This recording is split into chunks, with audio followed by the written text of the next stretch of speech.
Hello everyone, welcome back to my YouTube channel. मैं हूं professor Nilesh आनंदवानी और आज आप लोगों के सामने एक नया वीडियो लेके आया हूं। यह है नीट का डीपीपी फोर्थ और हमारा टारगेट है 360 में से 360 बायोलॉजी में मार्क्स लेके आना। आज का ये जो टॉपिक है वो है जनरल बायोलॉजी के ऊपर, मतलब इसमें कोई एक स्पेसिफिक चैप्टर नहीं है, जैसे कोई living world, biological classification, plant kingdom, animal kingdom, ऐसा कोई स्पेसिफिक यूनिट नहीं, स्पेसिफिक कोई चैप्टर नहीं है। तो मैं आपको 10 एमसीक्यू करवाऊंगा जो कि जनरल बायोलॉजी से होंगे। मैं आपको सभी के सभी क्वेश्चन डिटेल में एक्सप्लेन करूंगा और उनका आंसर भी डिटेल में एक्सप्लेन करूंगा। सो आइए चलिए स्टार्ट करते हैं हमारा पहला क्वेश्चन। सो गाइस, ये है क्वेश्चन नंबर 1। ये मैंने बाय हैंड रिटन क्वेश्चन लिखे हुए हैं। So question number 1, cell membrane is, हमें पूछा गया है कि सेल मेम्ब्रेन कैसे होता है। So cell membrane is a semi permeable membrane. Semi permeable membrane का मतलब क्या होता है? अब आपने देखा होगा कि सेल मेम्ब्रेन जनरली ऐसा होता है। सेल मेम्ब्रेन में, just a second. So guys, cell membrane में स्टार्टिंग में हमारे यहाँ पे हाइड्रोफिलिक हेड होते हैं और एक हाइड्रोफिलिक हेड को दो हाइड्रोफोबिक टेल होते हैं। So these are hydrophobic tail and that rounded one is a hydrophobic head. और ये भी हाइड्रोफोबिक टेल हैं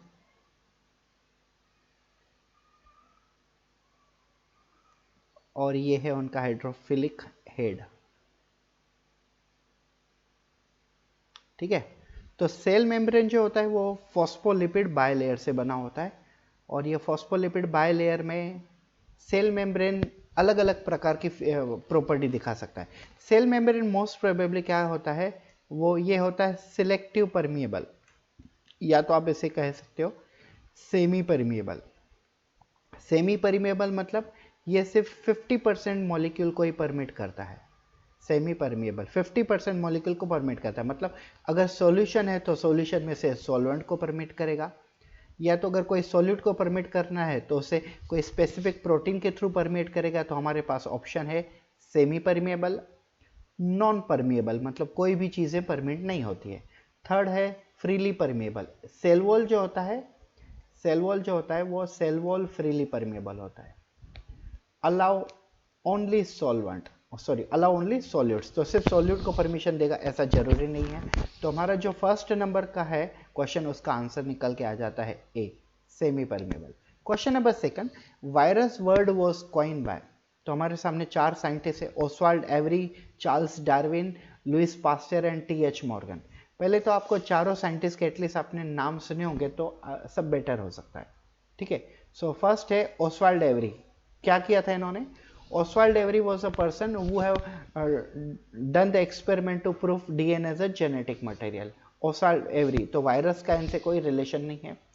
चार्ल्स डार्विन जो थे, चार्ल्स डार्विन ने डार्विन थियरी एक्सप्लेन की हुई थी, ये इवोल्यूशन से रिलेटेड है।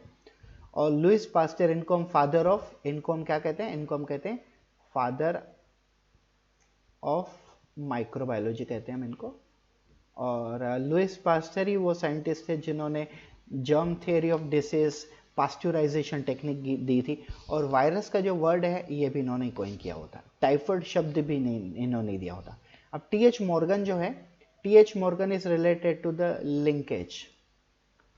इन्होंने क्रोमोसोम में लिंकेज और क्रॉसिंग ओवर इनके ऊपर काम किया होता। So A is not correct answer, B is not correct answer, D is not correct answer. Our correct answer is C, Louis Pasteur. Okay guys, चलो आगे बढ़ते हैं हम क्वेश्चन नंबर थर्ड और फोर्थ की तरफ। Question number third, in the process of citric acid cycle, citric acid cycle मतलब TCA cycle. क्या होती है? TCA cycle. Citric acid cycle मतलब टीसीए साइकिल, इसको हम क्रेब्स साइकिल भी कहते हैं। ओके, आगे बढ़ते हैं। In the process of citric acid cycle, what is number of oxidation and decarboxylation respectively? तो हमें पूछा गया है कि ये जो साइट्रिक एसिड साइकिल होती है इसमें ऑक्सीडेशन कितनी बार होता है और डिकार्बोक्सिलेशन कितनी बार होता है। तो अगर आप ये साइकिल पूरी देखोगे तो साइकिल में स्टार्टिंग कहाँ से होती है, ग्लाइकोलिसिस का एंड प्रोडक्ट क्या आता है, ग्लाइकोलिसिस का एंड प्रोडक्ट क्या आता है, ग्लाइकोलिसिस का एंड प्रोडक्ट आता है पायरुवेट, या तो आप कह लो पायरुविक एसिड, और पायरुविक एसिड का कन्वर्जन होता है एसिटिल कोए में, एसिटिल कोए में, और एसिटिल कोए के ऊपर प्रोसेस स्टार्ट होती है क्रेब्स साइकिल, मतलब साइट्रिक एसिड साइकिल। तो ये एक ऐसी प्रोसेस होती है जिसमें 3 बार तो ऑक्सीडेशन होता ही है और 1 बार डीकार्बोक्सिलेशन होता है, ठीक है। लेकिन अगर आप यहाँ पे देखो तो आपको ऐसा ऑप्शन मिलेंगे ही नहीं, 3 बार 3 times oxidation and 2 times decarboxylation, सही है। लेकिन होता क्या है, साइट्रिक एसिड साइकिल में 3 बार ऑक्सीडेशन होता है, 1 बार डीकार्बोक्सिलेशन होता है, लेकिन एक प्रोसेस उसमें ऐसी होती है जिसे हम कहते हैं ऑक्सीडेटिव डीकार्बोक्सिलेशन। तो ये एक ऐसी प्रोसेस है जिसमें ऑक्सीडेशन और डीकार्बोक्सिलेशन दोनों को साथ में काउंट करते हैं। तो ऑब्वियसली अगर 1 ऑक्सीडेशन बढ़ा दोगे तो ये कितना होगा 4, और एक डीकार्बोक्सिलेशन बढ़ा दोगे तो ये कितना हो जाएगा 2। तो हमें क्या करना है, 4 ऑक्सीडेशन एंड 2 डीकार्बोक्सिलेशन। यहाँ पे देखिए 2 times oxidation and 3 time decarboxylation, ये वाला गलत हो गया। 3 times oxidation and 2 times decarboxylation, ये वाला भी गलत हो गया। 4 times oxidation and 2 times decarboxylation, तो ये वाला सही हो जाता है। 2 times oxidation 4 time decarboxylation wrong. तो हमारा सही आंसर है थर्ड का C. Question number 4, antibody in human being shows. तो ये देखिए एंटीबॉडी का स्ट्रक्चर, एंटीबॉडी ह्यूमन बीइंग में ऐसी होती है, ये एंटीबॉडी का structure. Antibody generally Y shape में होते हैं, ठीक है, और ये एंटीबॉडी के अंदर पॉलीपेप्टाइड चेन्स होते हैं। तो एंटीबॉडी के अंदर 4 पॉलीपेप्टाइड चेन होते हैं, इनको हम कहते हैं हेवी पॉलीपेप्टाइड चेन और इनको हम कहते हैं लाइट पॉलीपेप्टाइड चेन। तो एक एंटीबॉडी के अंदर 2 होते हैं हेवी पॉलीपेप्टाइड चेन जो एसएस बॉन्डिंग से डाइसल्फाइड ब्रिज से ज्वाइंट होते हैं, और ये जो हेवी और लाइट हैं ये भी डाइसल्फाइड ब्रिज से ज्वाइंट होते हैं। तो 2 होते हैं लाइट चेन और 2 होते हैं हेवी चेन। अब यहाँ पे देखते हैं 2 heavy polypeptide chain and 2 light polypeptide chain. आगे बढ़ते हैं हम, 4 heavy polypeptide chain and 4 light chain. तो ये वाला तो गलत है, ये वाला सही है। हम फिर आगे बढ़ते, आगे चेक करते हैं। कभी कभी क्या होता है कि हमें सही आंसर से कभी बेटर और भी आंसर मिलता है, तो इसके लिए हमें चारों ऑप्शन हमें डिटेल में पढ़ लेने चाहिए। Fourth, 4 heavy chain. अभी 4 हेवी चेन आ गया तो डायरेक्टली आप इसे रॉन्ग कर दो, क्योंकि आगे कुछ भी हो 4 हेवी चेन कभी होते ही नहीं, हेवी चेन 2 ही होते हैं। एंड 8 हेवी चेन, ये तो बिल्कुल गलत है, तो ये वाला आंसर हमारा सही निकल के आ जाता है। ये देखिए 2 हेवी चेन, ये है एक हेवी चेन, ये भी हेवी चेन है, एंड 2 लाइट चेन, ये भी लाइट चेन है, ये भी लाइट चेन है। तो आंसर है फोर्थ का क्वेश्चन नंबर, फोर्थ क्वेश्चन का ऑप्शन है फर्स्ट, जो कि सही आंसर है। क्वेश्चन नंबर 5 और 6 की तरफ हम आगे बढ़ते हैं। Carbohydrates are classified into 3 groups, ठीक है। कौन से ग्रुप है, मोनोसेकेराइड, मोनो मतलब सिंगल, सेकेराइड मतलब शुगर। तो मोनोसेकेराइड मतलब कितने शुगर हुए, सिंगल कार्बोहाइड्रेट वाले, मतलब सिंगल शुगर वाले। डाइसेकेराइड मतलब two sugar, and polysaccharide, poly का मतलब हुआ many sugar, many unit of sugar. So monosaccharide single unit of sugar, disaccharide 2 unit of sugar, polysaccharide many unit of sugar. Mainly actually यहाँ पे होगा classified, mainly classify based on. तो basically monosaccharide, disaccharide और polysaccharide कौन से technique से classified होते हैं। तो अगर हम देखें तो मोनोसेकेराइड, डाइसेकेराइड, पॉलीसेकेराइड, इन सब में डिफरेंस क्या है। मोनो में आ जाता है सिंगल, डाई में आ जाता है 2, और पॉली में आ जाता है मेनी।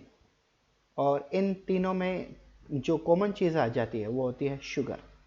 तो single sugar, monosaccharide, 2 sugar, disaccharide, many sugar, polysaccharide.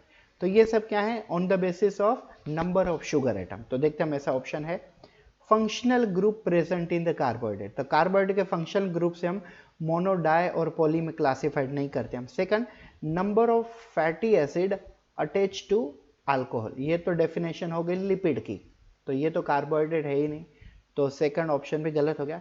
Number of a sugar unit in carbohydrate, सही है, ये वाला सही है।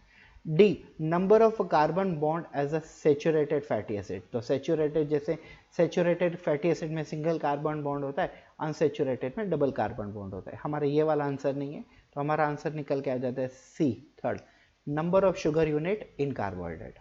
Question number 6, concept of enzyme was given by, तो एंजाइम की कंसेप्ट किसने दी थी? पहले चारों साइंटिस्टों का नाम देख लीजिए। T D. Lysenko, David Baltimore, T D. Lysenko, David Baltimore, John Ingram, William Kuhne. मैं आपको चारों के बारे में बताता हूँ। टी.डी. लिसेनको कौन थे? टी.डी. लिसेनको ने वर्नलाइजेशन कंसेप्ट को इंट्रोड्यूस किया होता। टी.डी. लिसेनको, इन्होंने ये कहा था कि अगर कुछ मतलब फ्रेश प्लांट को अगर हम कोल्ड ट्रीटमेंट देते हैं तो प्लांट की ग्रोथ फास्ट होती है।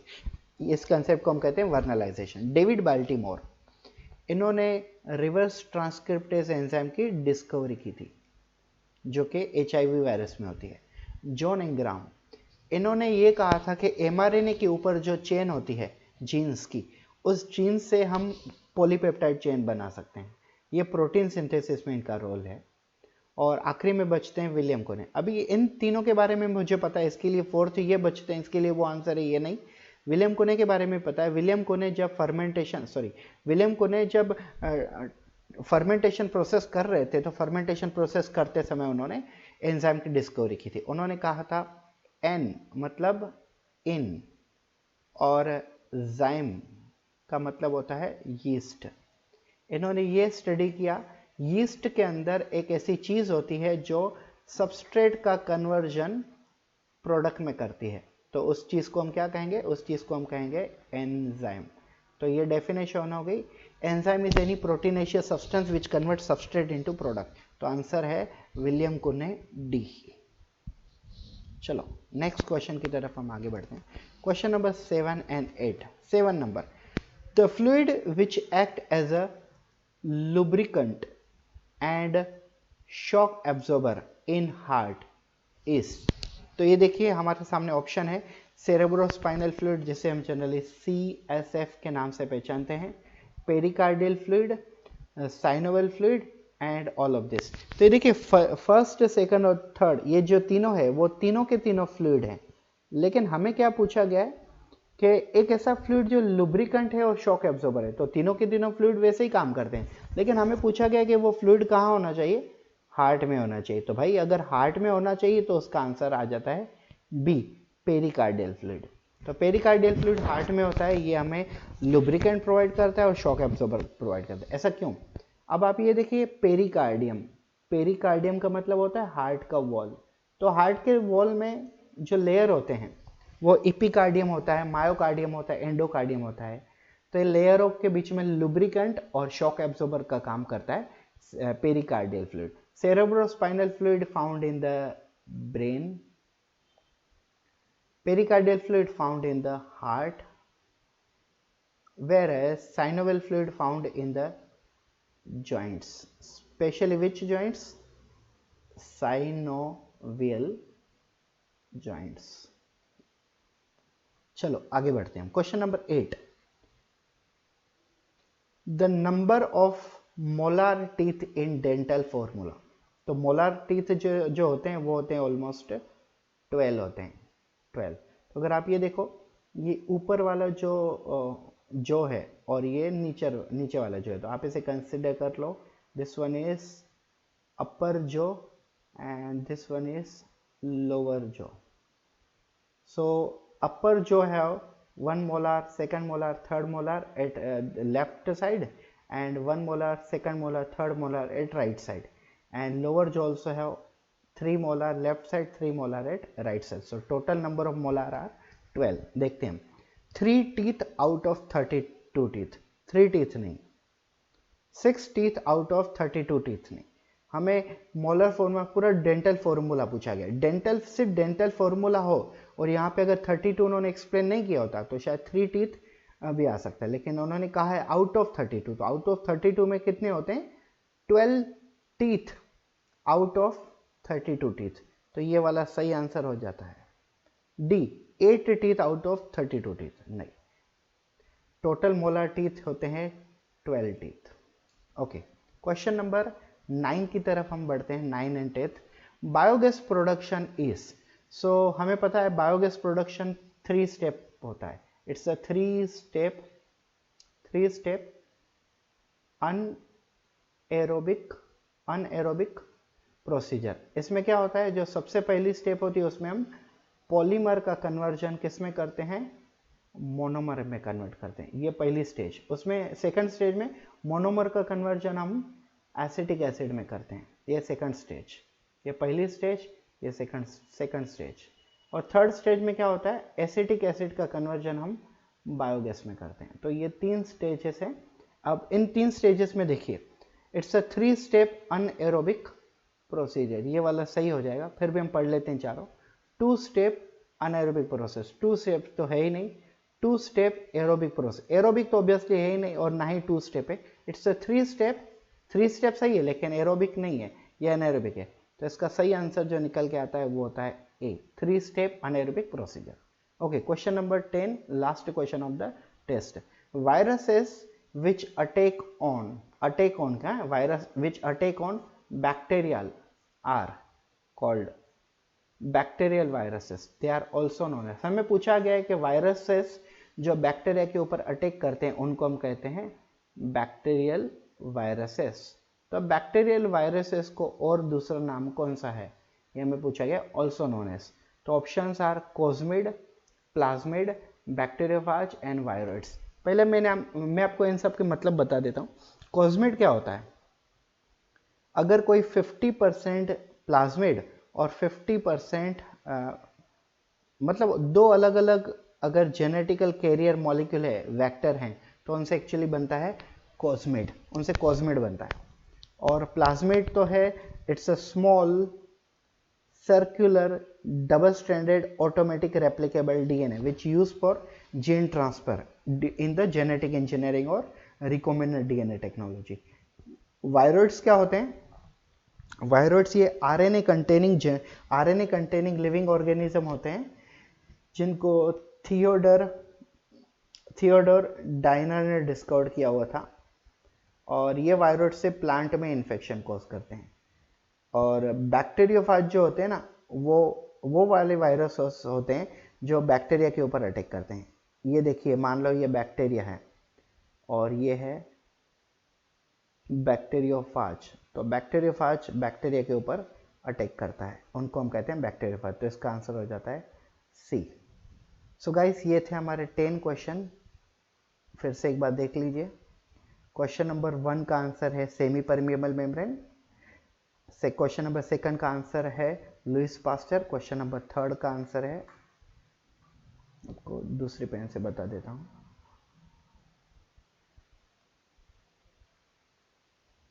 क्वेश्चन नंबर 1 का आंसर है सेमी परमिएबल, 2 का आंसर है लुईस पास्चर, 3 का आंसर है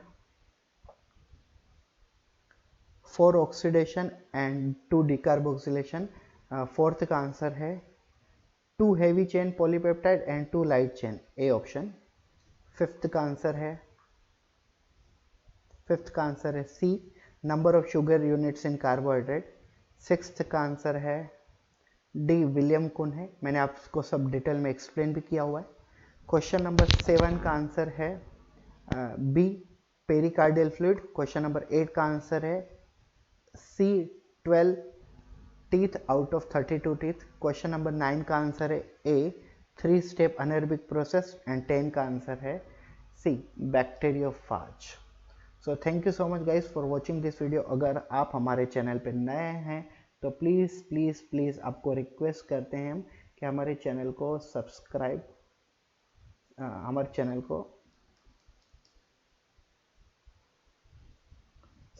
कर लें। और चैनल को सब्सक्राइब करने के साथ ही साथ ये जो आपके सामने ये बेल आइकन दबी है, उस बेल आइकन को प्रेस कर दीजिए ताकि आपको हमारी हर वीडियो की नोटिफिकेशन मिलती रहे। और एक चीज़, जैसे मैंने आपको डीपीपी थर्ड की पीडीएफ सेंड की थी, ऐसे ही अगर आपको इसकी भी डीपीपी 4 की पीडीएफ फाइल चाहिए, जो मैंने आपको अभी पढ़ाया है एमसीक्यू, इसकी पीडीएफ फाइल चाहिए तो आप मुझे इस नंबर पे व्हाट्सअप कीजिए, मैं आपको सेंड कर दूंगा। Okay, so thank you so much for watching this video. Have a great day.